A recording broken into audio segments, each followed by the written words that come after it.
All right, hey everybody. Today we're going to talk about the Louisiana Purchase and how we more than double the size of the United States with this purchase. And it is the largest land territory acquisition in our history, so it's a very big deal. Jefferson is credited with this purchase, and we'll see why that's somewhat controversial. Okay, so the central questions say, how much does Jefferson pay for the Louisiana Territory? And who does he purchase it from? How much does the purchase go against his ideals? And that's kind of where the scandal is. And how could the Chesapeake incident have, in fact, led us to war? Okay, so I'll scroll down. We'll start with Louisiana Purchase. It says Jefferson buys the Louisiana Territory in 1803. And I also read in 1800, the French military with Napoleon had secretly forced Spain to give all Louisiana territory back to the original owner, which was the French. If you recall the Mississippi River, when we were doing our exploration, the Mississippi River up and down the Mississippi primarily was settled by French colonies.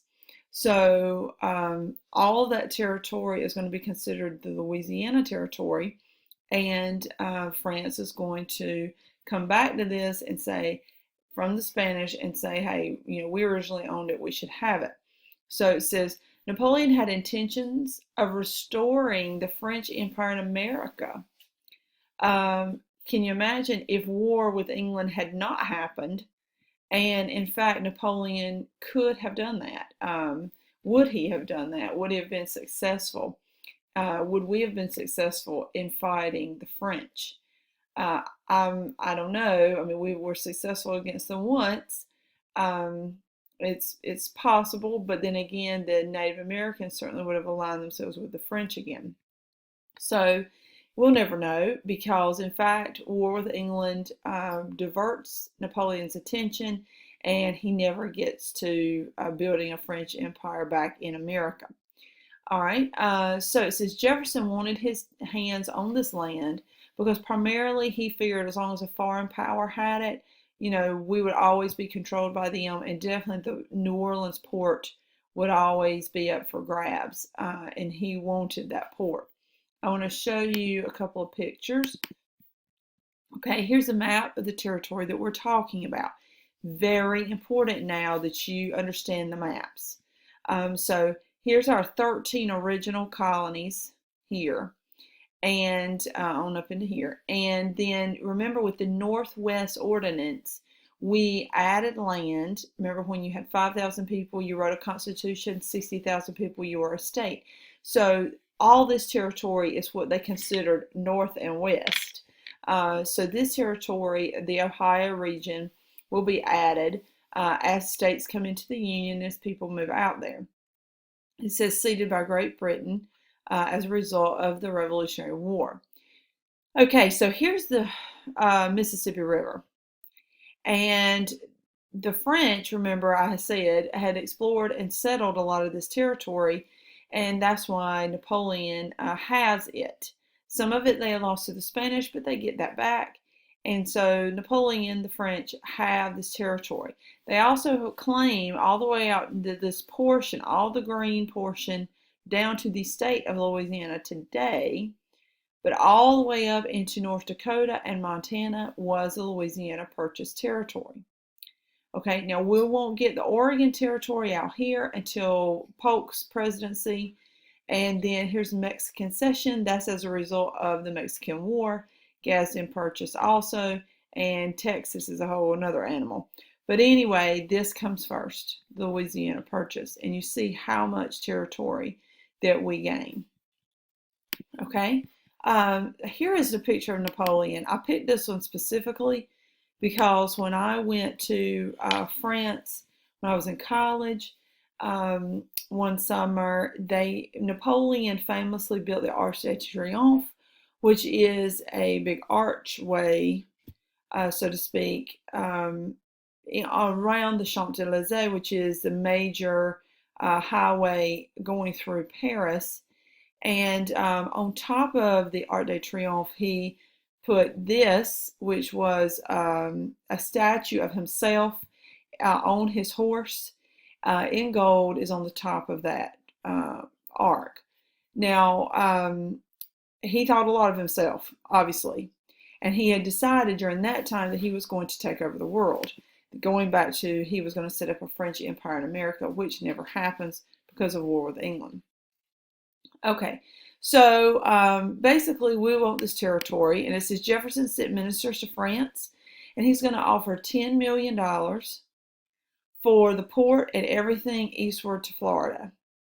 And it says, okay, you understand, Jefferson's offering up $10 million for the port at New Orleans and everything around this territory, and possibly, this is still Spanish, but everything at the port and everything in the Green territory to about right here, maybe. Okay? Napoleon says, I want to sell the port and the entire Louisiana territory for $15 million. So for just a cool $5 million more, he's willing to let go of all of this, which is just crazy. So that tells you how bad the war was going between the French and the English, and that Napoleon really needed some money to finance the war. So Jefferson, who we know as a Republican, Democratic Republican, who we know as a person who believed in small government, who we know also believed in a strict interpretation of the Constitution, meaning you only did exactly what it said literally, and you never went out of bounds and did more than it said. Jefferson is now going to break his own rule, and he is going to double the size of the United States alone with this purchase without the consent of Congress. Congress does not give its consent for this.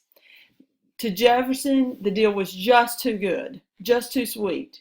For $15 million, 5 more than he was offering, he gets all of that territory, not just a port. So, of course, Jefferson's going to think this is the way I got to do it. I mean, I have to do this. He does it without consent of Congress. Huge violation of his own principles. Some people have a problem with it. Frankly, they needed to get over it, because now we're going to double our territory, just like that. Okay? So, that's what happens. All right. So, then we have Lewis and Clark. So, when I was in college, we had to write a thesis, which is in undergraduate school, not master's degree. Okay, in undergraduate, you had to write somewhere around 25 to 30 something page paper as a history student in order to graduate, and you had to do primary source research, look at the actual documents, and you had to analyze those documents, come up with a conclusion. You could pick whatever topic you wanted in history. And you also had to present this to a board of professors, and they had to ask you questions and make sure that you had done your research. So this is my thesis. Okay, Lewis and Clark, the role of the Native Americans, Lewis and Clark expedition. Okay, my name's on there. Smith, that was back when I was Smith. And they bound it for me, and it is just to prove to you that I sort of know what I'm talking about. 37 pages. There's page 37. Okay, 37 pages with primary sources cited and secondary sources cited. Very, very interesting topic to me. And so I bring all that knowledge into this lesson by saying that Lewis and Clark were so extraordinary as Americans, and as people who Jefferson sends out as his trusted advisors to bring back whatever information we can get on this new territory that we now have all of a sudden. So we don't even know what's out there. Unlike, remember when we won the French Indian War and the king said, no, you're not going past the Appalachian Mountains. Jefferson gets his territory and says, please go. Let's see what's out there. So he sends Lewis and Clark from St. Louis. St. Louis is very important. It'll be the place at which the expedition begins, and it will be the point at which where they return. And they're going to go all the way to the Pacific. It will take them 2 years. They're going to explore, map the region, bring back plants, bring back animals, a groundhog, prairie dog. They're going to bring back prairie dogs and animals that Jefferson had never seen before. And they literally take them to the White House for Jefferson to see. They will develop relationships with the Indian tribes. Sacagawea becomes very crucial to their success. She's a female Indian guide. She was actually married to a French explorer that they come, a trapper really, that they run across. And the two of them strike up with Lewis and Clark in their expedition and travel with them. And she becomes very important as an interpreter and as a liaison basically between them and the Native American groups they come in contact with. So anyway, here's Lewis and Clark.